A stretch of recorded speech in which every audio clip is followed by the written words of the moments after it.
Okay, so before starting out the example for Cramer's rule, we are going to give a quick look on the note जो Cramer's rule के लिए अपने को बताया गया है. And that note is what? पहली note is delta as in delta A equal to 0 and delta x, delta y, delta z is equal to 0. Then the given equation will have infinite solutions and the equation will be dependent. मतलब क्या कि अगर समझो सारे के सारे ये तीनों भी एलिमेंट्स ये और ये तीनों भी elements delta X, delta Y, delta Z, चौथा भी एंड डेल्टा ए, ये सब भी अगर जीरो हो जाते तो द रूट्स आर इनफाइनाइट. क्यों ऐसा? क्योंकि हर एक एक्स के वैल्यू के लिए इक्वेशन जीरो हो रहा है. And how many numbers are there in universe? Infinite numbers are there. That is why जब भी determinant of X, Y, Z and A are zero, entire equation has infinitely many solutions. Else, next note, delta A zero हो रहा है and at least in दोनों में से तीनों में से कोई भी एक जीरो है और एक जीरो नहीं है, ऐसा कुछ बोल रहे हो लोग कि delta X, delta Y zero and delta Z is not zero, then the equation will have solution and the equations have no solutions and the equations are said to be inconsistent. Solution है, solution नहीं भी है और infinite solutions भी. मतलब क्या? पहली बात तो ये जीरो हो गया. दूसरी बात, इन दोनों में से कोई भी एक जीरो है और एक जीरो नहीं है. इसका मतलब कोई एक जीरो नहीं है, मतलब किसी ना किसी एक को रूट है, जेड का रूट अवेलेबल है, और किसी दो रूट्स अवेलेबल नहीं है. तो ऐसे समय पे सिस्टम इनकंसिस्टेंट हो जाती है. इनकंसिस्टेंट तब होता है जब आदमी ऊपर नीचे चलता है, मतलब कभी टॉप गियर में चल रहा है, कभी लो गियर में चल रहा है, उसको बोलते हैं इनकंसिस्टेंसी. मतलब क्या? तीन रूट है, तीन में से सिर्फ एक है और दो नहीं है, ऐसे समय पे इनकंसिस्टेंसी आ जाती है. एक तो तीनों नहीं हो या तो तीनों हो, तभी अपन कंसिस्टेंसी बोलते हैं कि भाई एक तो जीरो पे आउट हो रहा है या तो हर बार 150 मारे जा रहा है.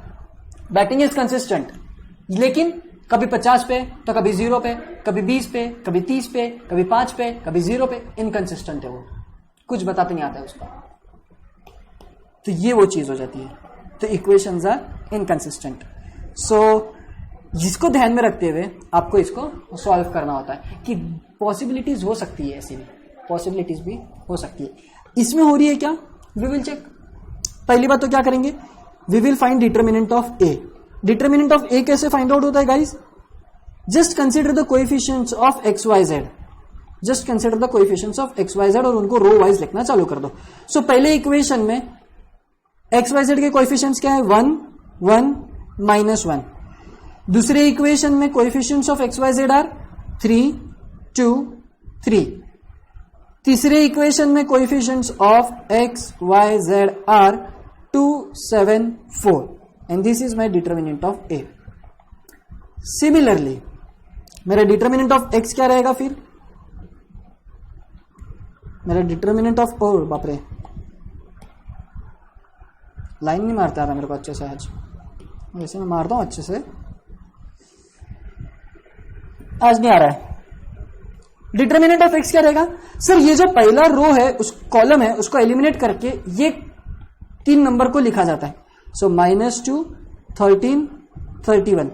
और बाकी दो रो बेटा, सर ये जो दो रो है वो यहां पे आ जाएंगे एज इट इज. तो वो दो लिख दूं मैं? Yes sir. ओके चलो, तुम बोलते हो तो सब कर देता हूं मैं. 7, -1, 3, 4. थोड़ा घिचड़ हो गया है क्या? वी नीड स्पेस यार. स्पेस है अपने पास में, तो वाई शुड वी डू कंजूसी. -1, 3, 4. पर वो थोड़ा कंजूसी खुद में चलता ही है मेरे. Now you will understand why. Delta Y, how am I going to find delta Y? Sir delta Y के लिए जो सेकेंड कॉलम होगा उसको रिप्लेस कर देंगे ये 3 नंबर के साथ में. तो रिप्लेस कर दूं मैं? यस.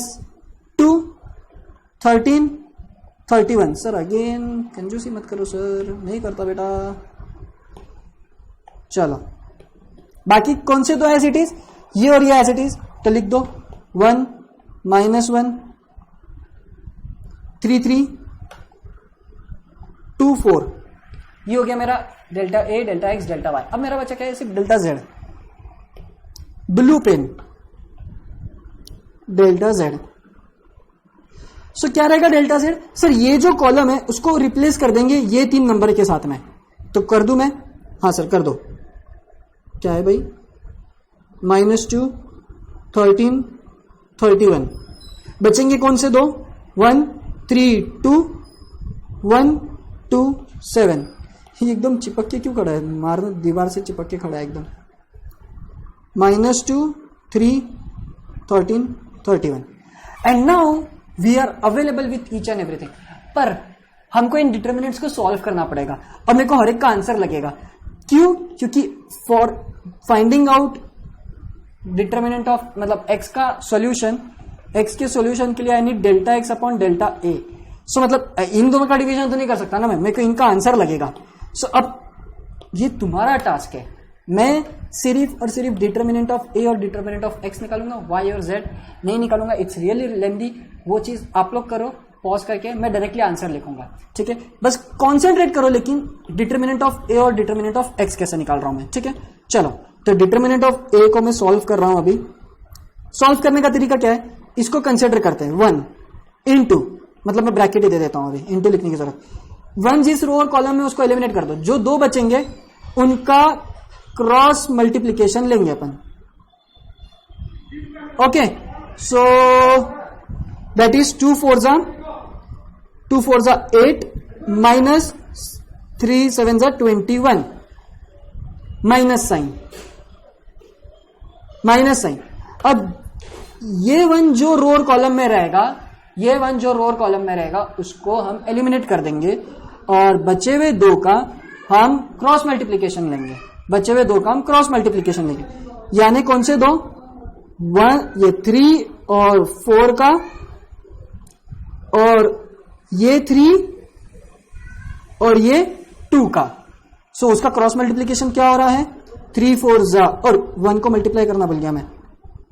1 इंटू 3 4 जा 12 माइनस 6 एंड लास्टली प्लस ये -1, इसको मैं जो रो में होगा वो रो और कॉलम को एलिमिनेट कर दिया, तो जो 2 बचेंगे उनका मैं लूंगा क्रॉस मल्टीप्लीकेशन। उनका मैं क्या लूंगा? Cross multiplication. And that cross multiplication gives me what? 21 minus 4। So finally my determinant of a is what? So ये तो 1 से मल्टीप्लाई होने के बाद में कुछ फर्क नहीं पड़ेगा मेरे को यहाँ पे। So it will give me -13, ये देगा मेरे को -6, और यहाँ पे ये देगा मेरे को 17, लेकिन ये -17 बिकॉज दिस इज माइनस, तो ये माइनस हो जाएगा और इनका calculation is 17। Ultimately what my answer is determinant of a is nothing but -36। Am I right? 23 and 13 is 36, but negative. Can determinant be negative? Yes, it can be, sir. Okay, very well. Now delta x. So मतलब delta x यानी कि determinant of x. So मैं इसको ऐसा लिखूं या ऐसा लिखूं, कोई गलत बात नहीं है, ठीक है ना? डर मत जाना ऐसा लिखने से, मैंने सिर्फ आपने कुछ और लिख दिया क्या? They are one and the same thing. Okay. So what I am going to do is now, वापस मैं मेरे 3 कलर पे आ जाता हूं। मैं इसको कंसिडर करता हूं और मैं इसको यहां लिख देता हूं -2, और ये जो रो और कॉलम में होगा, उसको एलिमिनेट कर दूंगा। तो जो बचेंगे 2 उनका मैं क्या ले रहा हूं? Cross multiplication. And that is what? 2 4 जा 8 minus 21। Again they are same, yes they are same, लेकिन अब चीजें बदलेगी। क्या? अब ये 1 को मैं एज इट इज लिख दूंगा, लेकिन 1 जो रो और कॉलम में रहेगा उसको एलिमिनेट करके जो 2 नंबर बचेंगे उनका मैं लूंगा क्रॉस प्रोडक्ट, ये और ये। So is it visible? 13 into 4, सो कहां गया? 13 इंटू 4 कितना हो रहा है मेरे को? 52 माइनस 93 प्लस फाइनली ये जो एलिमेंट है वो जो रो और कॉलम में रहेगा उसको मैं एलिमिनेट कर दूंगा। तो जो 2 बचेंगे मेरे 2 बचेंगे एलिमेंट्स, उनका मैं लूंगा क्रॉस मल्टीप्लीकेशन। सो ये और ये, and that gives me and that gives me, or what they give me, एक minute, 91 minus 62, and when I solve it, so I get over here, ये क्या मेरे को दे देगा यहाँ पे वापस 13 माइनस माइनस माइनस प्लस 26, ये आ गया मेरा प्लस 26, ये आ जाएगा वापस प्लस में आएगा क्योंकि ये माइनस दे रहा है, यहाँ पे बड़ा नंबर माइनस है, सो वो वापस मेरे को क्या देगा प्लस में 41, and this is going to get minus, and that will be my 29, and that in turn will give me my determinant of x, which is equal to, so let me just guess, minus 3, and it is 38. So my delta x, determinant of x is 38. now ये दो मैं भावनाओं में बहने वाला था और delta Y और डेल्टा जेड भी निकाल रहा था, बट वो नहीं होगा वो आपको करना है, डेल्टा वाई डेल्टा निकालो जेड, मैं यहाँ पे आंसर लिख रहा हूँ अभी, ठीक है। So what delta Y is in yellow, delta Y is in yellow, so delta Y का आंसर इज, पॉज करो वीडियो और करो please, do it please, minus 96, and in blue I will get my delta z, that is equal to minus 36, and that is it. What are the formulas? Delta x upon delta a, that will give me x. So in order to find my x, I have delta x upon delta a. So delta x is my what? 38, and delta a is what? My minus 36. So whatever the answer is, okay, मैं उसमें इतना detail में नहीं जा रहा, my y is nothing but minus 96 divided by minus 36. So जो भी answer आ रहा है वो प्लस में आ रहा है, and let me just rewrite it, 96 over 36. आप इसको सिंप्लीफाई कर दीजिएगा, डिवीजन लेके जो पॉइंट में आंसर आ रहा है वो, okay. z will be equal to minus 36, oh wow, over minus 36. So that will be equal to 1, and there we are, the roots. ओफो, मैंने z कुछ गलत लिख दिया क्या?